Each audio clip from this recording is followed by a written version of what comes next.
Assalamualaikum warahmatullahi wabarakatuh. Alhamdulillahirrabbilalamin wabihi nasta'in ala umri dunya waddin wassalatu wassalamu ala asrafil anbiya'i wal mursalin sayyidina wa maulana Muhammadin wa ala alihi wa sahbihi ajma'in amma ba'du.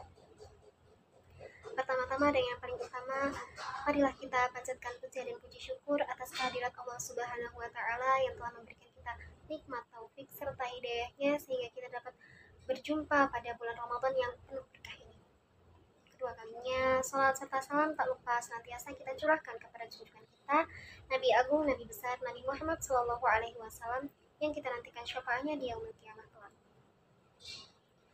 Kedatangan di bulan Ramadan tiap tahunnya ini tak henti menjadi penghibur hati bagi orang mukmin. Bagaimana tidak, beribu keutamaan ditawarkan pada bulan ini. Pahala diobral, ampunan Allah bertebaran di setiap ruang dan waktu. Bagi seseorang yang menyadari kurangnya bekal yang ia miliki, tak ada rasa terkecuali rasa semangat menyambut kedatangan bulan Ramadan ini. Dengan memanfaatkan semua pintu-pintu kebaikan yang dibuka oleh Allah pada bulan ini. Salah satu bentuk kebaikan yang dibuka oleh Allah untuk meraih keuntungan yang besar di bulan Ramadan ini adalah bersedekah. Hal ini juga dicontohkan oleh suri tauladan kita, Nabi Muhammad SAW, dalam sebuah hadisnya. Dari Ibnu Abbas radhiyallahu anhu, ia berkata, Nabi Muhammad SAW adalah orang yang paling gemar bersedekah. Semangat beliau dalam bersedekah itu lebih membara ketika bulan Ramadan tiba. Setelah itu, Jibril menemui beliau kala itu pada setiap malam bulan Ramadan. Jibril mengajarkan Al-Quran pada kala itu. Dan Rasulullah SAW orang yang paling semangat dalam melakukan kebaikan. Ibarat angin yang bertiup. Hadis ini diriwayatkan oleh Bukhari dan Muslim. Ibnu Majah juga menyebutkan bahwa pada diri Nabi Muhammad SAW itu terkumpul berbagai macam sifat dermawan. Beliau itu gemar bersedekah baik itu dari segi ilmu maupun hartanya. Beliau juga mengorbankan jiwa untuk memperjuangkan agamanya dan memberi manfaat bagi umatnya. Nah, salah satu bentuk manfaat yang beliau berikan yaitu dengan memberi makan orang yang lapar, menasehati orang yang jahil, memenuhi hajat, dan mengangkat kesulitan orang yang butuh. Nah, sebenarnya apa sih yang mendorong beliau Nabi Muhammad SAW itu begitu semangat bersedekah di bulan Ramadan ini? Pada kultum kali ini, saya akan menjelaskan beberapa alasan mengapa kita sangat dianjurkan untuk bersedekah pada bulan Ramadan. Alasan yang pertama yaitu bulan Ramadan merupakan waktu yang mulia, di mana pahala akan dilipat gandakan pada bulan ini. Jadi ketika kalian bersedekah pada bulan Ramadan ini, maka pahala yang kalian dapatkan itu akan berkali-kali lipat dan lebih banyak dibanding ketika kalian bersedekah di bulan-bulan selain bulan Ramadan. Nah, kemudian yang kedua, rajin bersedekah pada bulan Ramadan ini sama saja membantu orang yang berpuasa, membantu orang yang melaksanakan sholat malam, dan membantu orang yang berzikir supaya mereka lebih mudah dalam beramal.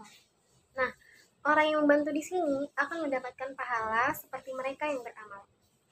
Sebagaimana Rasulullah SAW pernah berkata, siapa yang memberi makan orang yang berpuasa, maka baginya pahala seperti orang yang berpuasa, tanpa mengurangi pahala orang yang berpuasa tersebut sedikit. Kemudian yang ketiga, yaitu di bulan Ramadan itu Allah memberi rahmat dan ampunan dan pembebasan dari api neraka, terlebih-lebih lagi di malam-malam Lailatul Qadar. Kemudian alasan yang keempat yaitu dengan menggabungkan antara puasa dan sedekah merupakan sebab seseorang dimudahkannya dalam masuk surga. Rasulullah SAW pernah bersabda, sesungguhnya di surga itu ada kamar yang luar biasa dilihat dari dalamnya, dan di dalamnya itu bisa dilihat dari luarnya. Lantas ada orang Arab Badui yang ketika itu mendengar hal tersebut dan bertanya, untuk siapakah keistimewaan tersebut wahai Rasulullah?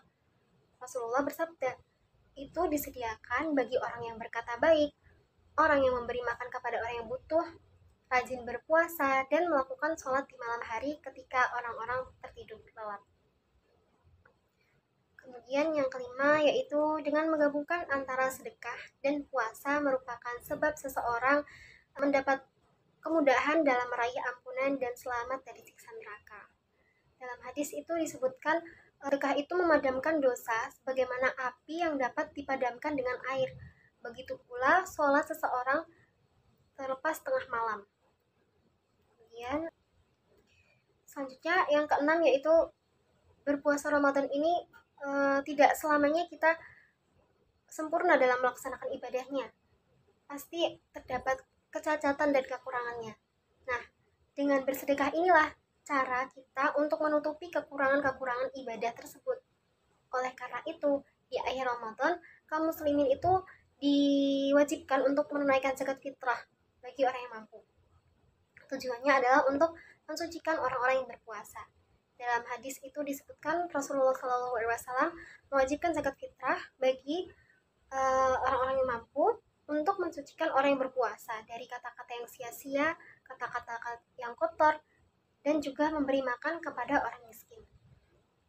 Kemudian yang terakhir yaitu disyariatkannya banyak berderma atau bersedekah ketika berpuasa itu seperti memberi makan buka puasa, supaya orang yang kaya itu dapat merasakan perihnya menahan lapar sebagaimana yang dirasakan oleh orang-orang miskin, sehingga mereka pun dapat membantu orang-orang yang sedang kelaparan tersebut. Nah, oleh karena itu beberapa ulama di masa silam pernah ditanya, kenapa kita diperintahkan untuk berpuasa? Jawaban dari ulama tersebut yaitu supaya orang yang kaya dapat merasakan penderitaan orang yang lapar karena kemiskinan. Nah, oleh karena itu, kita yang mengaku sebagai umat Nabi Muhammad yang meneladani beliau, sudah selayaknya kita memiliki semangat yang sama, yaitu semangat untuk bersedekah. Semangat untuk bersedekah lebih sering, lebih banyak, dan lebih bermanfaat saat bulan Ramadan ini dibanding bulan-bulan sebelumnya.